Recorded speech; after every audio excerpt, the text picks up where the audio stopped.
I am bringing you a head-to-head showdown between the Rep AB-5200 2.0 and the Bells of Steel Buzzsaw. I think these are both the top benches from each company, and before you jump on me for it, I will talk about the Rep Blackwing later.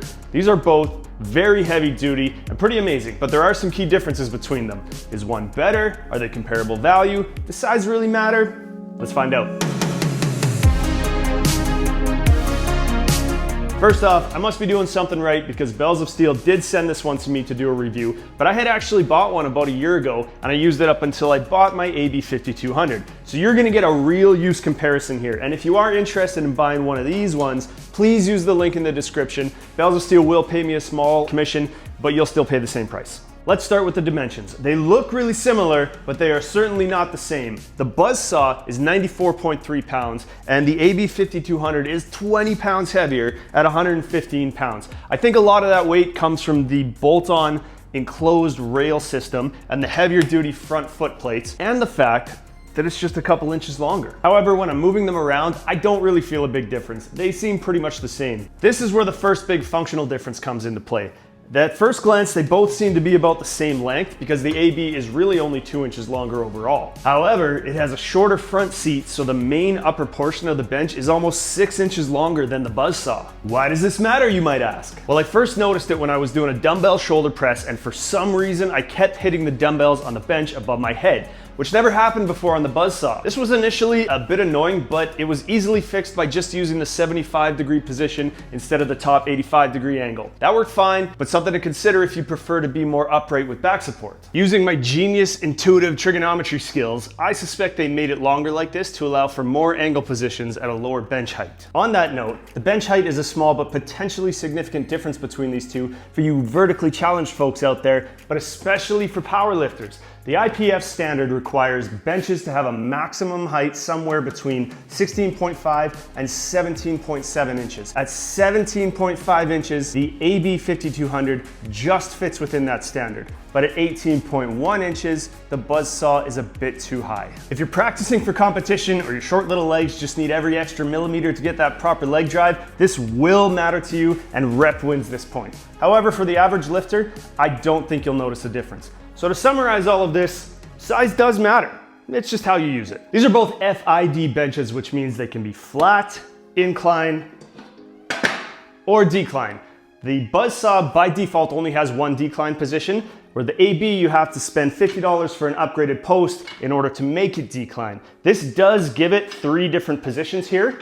However, the lowest position is still not quite as low as the Buzzsaw, if that matters. Personally, I think the decline press is highly overrated and I never do it, but I like having options, and the decline position pairs really nicely with the new Rep Aries low row if you don't want to sit on the floor. Going the other way, the AB-5200 has 10 different positions from flat to 85 degrees. The Buzzsaw has 3 fewer positions and doesn't have the angles marked, but using my big old math brain and the aforementioned trigonometry skills that I definitely wasn't lying about, I calculated some rough numbers so you don't have to. Both of these benches are using a ladder system to adjust the angle, with Bells of Steel being open and the Rep being an enclosed cage system. I prefer Rep for this just because it keeps everything in place. I am super meticulous with how I set up my equipment, and no matter what I did, I cannot get this centerpiece to line up perfectly in the middle on either bench. So if I adjust it quickly or I'm pulling it to the side when I change the angle, it can end up a bit out of alignment. With the Rep enclosed system, not a big deal, that's not going anywhere. However, with the Bells of Steel, if I'm not being careful, it can sometimes end up out of the slot there. This is not a big deal, and it's easily avoided by just basically paying attention to what you're doing, but it's something to be aware of. What I do really like, admittedly more from a cosmetic enjoyment of use point of view, is the nice touch of adding this hard plastic sleeve to this little cross member. It significantly dampens the sound of adjusting the bench and protects the finish on your ladder. If you adjust the Buzzsaw really quickly with one hand, you will pretty much wake the dead.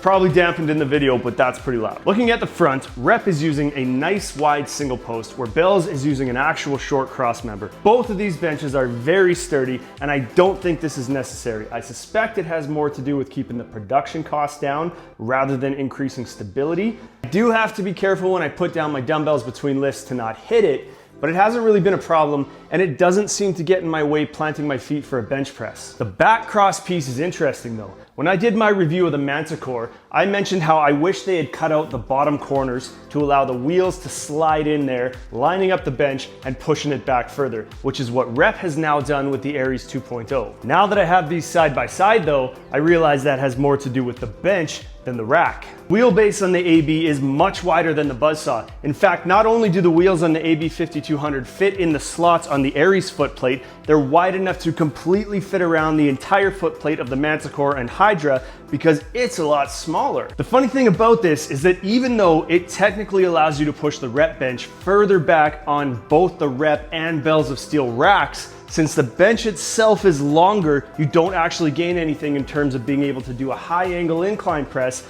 inside the rack. It's pretty much the same net effect. I'm really drilling this point home to clarify that you can use the AB-5200 with the wider wheelbase on a Bells of Steel rack, or you can use the buzzsaw with the narrower wheelbase on an Aries rack, and it will still fit about the same distance in. I really thought this was going to be a huge selling point for me switching over to Rep, but it's kind of negated by how long the bench is. Let's talk about attachments. I don't have any. No, I'm not trying to teach you how to raise your enlightenment to a higher level of consciousness.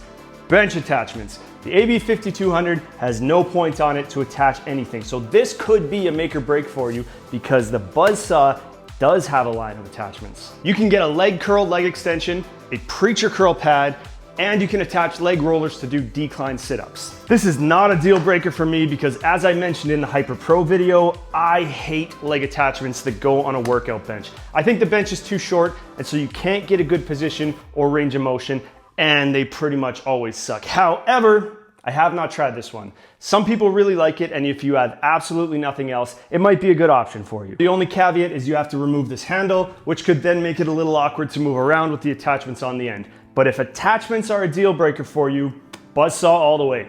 Takes the win on this one. Now for the big question you're all wondering about. Can I get a good night's sleep on this? I mean, obviously we all sleep alone in our home gym, right? Not just me? Well, just in case you decide to try it, here are some things to know about the pad. They're both really nice. I'd really be splitting hairs if I were to try to pick a winner between the two of them. I think firm but comfortable is the best way I could describe it. They both seem to be using a high quality vinyl that looks and feels really nice, but it is definitely much more grippy on the AB-5200. That pretty much covers it for the function. Let's look at some of the finishing touches. I think the most obvious one is these handles on the front. Bells of Steel went with this cheap, skinny little bolt-on handle, where Rep went the extra mile with this big, beefy, knurled handle up here. I love using this. I don't really like using this, but these are the things that you're paying for, as you'll see in a minute. And you have to ask yourself how much you're really willing to pay for this. I mean, functionally, they both do the same job. This is more of a bougie luxury. And I might just be a spoiled little princess playing with my toys down here. I don't know, who's to say? They can both be stored upright thanks to this little UHMW pad on the end. I think technically Rep is using Delrin plastic, but for our purposes, same. Just for the sake of being thorough, I want to show you the cosmetic differences that you're paying for. Bells of Steel just has a cleanly cut piece, where Rep takes the extra effort to make it look nice with rounded efforts. Functionally, they both do the same job. I guess there's a slight functional difference in that the sharp edges on the buzzsaw kind of dig into my arm if I'm doing a preacher curl off the end of the bench, but if it really bothered me, a couple of minutes with a knife or a sander would smooth those edges right out. Now, for those of you screaming at your screen right now, wondering when I'm ever gonna get around to talking about the Rep Blackwing, here it is. There are two types of gap that I never understood obsessing over. Women trying to get a thigh gap, and the seat gap on an adjustable bench. The Rep Blackwing is Rep's ultra high-end and most expensive bench, and the only thing you're getting for all that extra money is a lot more weight and the zero gap ability to slide the seat forward and back to completely eliminate this tiny little insignificant gap here. I'm doing this comparison with the AB-5200 because I just don't think that's worth it. Both of these have such a small gap that I have never noticed it, and I just don't care. It's about the same when it's flat, disappears completely on an incline, and I just don't understand how this is an issue for anybody in the world. I think it's important to mention quality control and customer service real quick, because that really matters. Over the years, I've had a few cases of minor cosmetic damage to some of the pieces that were shipped to me from both companies, but really that's just part of having giant chunks of metal shipped across the country. One time I had to contact Bells of Steel because it did kind of matter, and they immediately sent me out a replacement with no issues.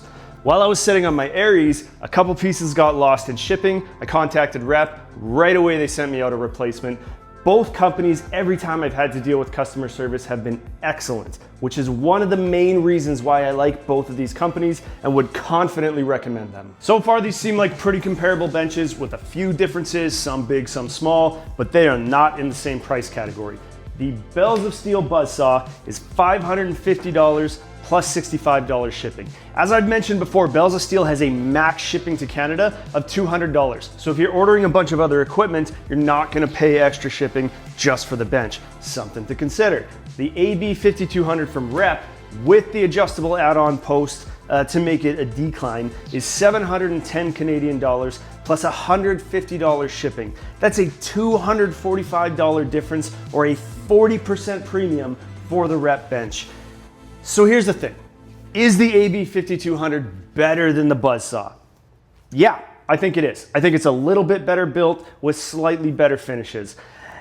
Is it 40% better? No, I don't think so. Obviously, I was willing to pay for it or I wouldn't have it because I wanted it to match my Aries, but that is really gonna come down to your personal budget and how much you're willing to pay for those extra little finishes. When I started this video, I was going to conclude it by saying, for most people, have a look at the Buzzsaw. But if you already own the Rep Aries, then the AB-5200 might be worth looking at for the fact that the wheels slide into place and you can push it back further. But now that I see that the benefit of that is highly negated by the longer bench, I'm not so sure anymore. So instead, I'm gonna conclude by giving you absolutely nothing and laughing at you for wasting your time watching this silly little video, suckers. Peace. Just kidding, I'm not a dick. I really like that the AB-5200 wheels fit into the Aries just to line up the bench, and this is the one that I'm gonna keep moving forward because I already have it. But I do think the Buzzsaw is a better value for nearly identical functionality, and it has potential for attachments if that's important to you. I really hope this helped. Shoot me a question in the comments if I missed anything that you'd like to know, and I really wanna thank Bells of Steel for sending this to me so I can feel like a big important YouTuber and pretend I'm famous. Thanks for watching. See you in the next one.